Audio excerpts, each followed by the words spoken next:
We're back with Stephen Brill. I mentioned before the break something called the Charge Master. It almost sounds like a character out of Ghostbusters. Yeah. The Key Master. What is a Charge Master? It's what is this thing that nobody knows about except if you're in the medical world. Everybody knows about it, and it's this massive 3, 4, 10,000 item list of the list prices that every hospital charges. So for a Tylenol pill, they might charge $1.50, even though it costs them less than a penny. For a transfusion of a drug, it could be $10,000 or $15,000. Those are their list prices. Then they use that to tell insurance companies, we'll give you this big discount off of our list prices. Now that sounds sort of semi-normal. I mean, every item has a list price, and you go into a car dealer and they lower it a little bit. Except there's no consistency among any hospitals for any of the prices. No hospital administrator can tell you how they got the prices. It's not based on cost. It's not based on anything. It's really a symbol of the fact that this isn't a marketplace, where the sellers can just set prices any which way they want.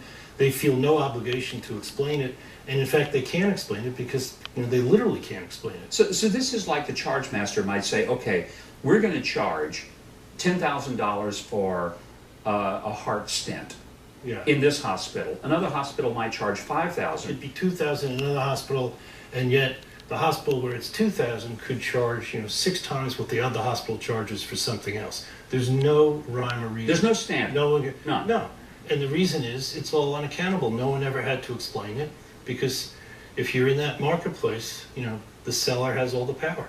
And the patient doesn't pay attention, because generally the person who's receiving the service, the patient, is not the one actually paying the bill. The insurance company, the third party is. Is that part of the real problem? Except that in the crazy world of healthcare economics, the patients who do pay those Charge Master bills are the ones who don't have insurance. In your home state, there are probably thousands of people who are being sued by hospitals, for Charge Master prices, the high prices. That causes 61% of the personal bankruptcies in this country. So there's no accountability. There's no rationale for it. Nobody can explain it, but nobody has to explain it. Now that deductibles are getting higher and people are going to go into insurance exchanges, everybody is now starting to think about what healthcare costs, because more people have more skin in the game. So when they see those prices, there may be the kind of disgust that will cause things to change. How do we fix this, Stephen? Because this is out of control, and nobody can really even understand it. It's like a language that only the... Well, we are the only country in the world that has decided that we want to live under the illusion that we can treat, medical care as if it's a real marketplace, where the buyer has any power. The buyer doesn't have any power. Every other country intercedes. The $13,000 bill for the drug transfusion for the cancer care patient in my article, that would be $4,000 or $5,000 in Germany or France or England. And yet the drug companies, they sell like crazy there. They make a lot of money on $4,000 or $5,000. So there has to be some intercession in the marketplace so that there is real power that the buyer has. Where it begins has to be, the kind of complete transparency that I attempted to do with the article. Is transparency enough, or is it going to require a second step of government regulation? The first step is telling me that I'm supposed to pay the $13,000 for the drug or the $77 for the gauze pad. That's nice, that's good, but if I don't have any choice, that's not enough. Something has to, there have to be regulations. Oddly enough, the only entity that really has power is Medicare.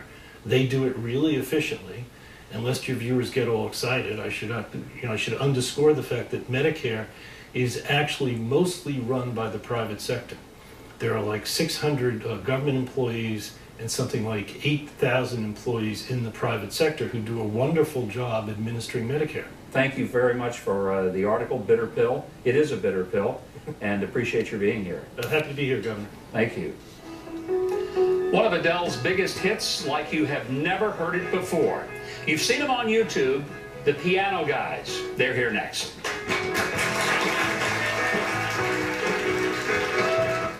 One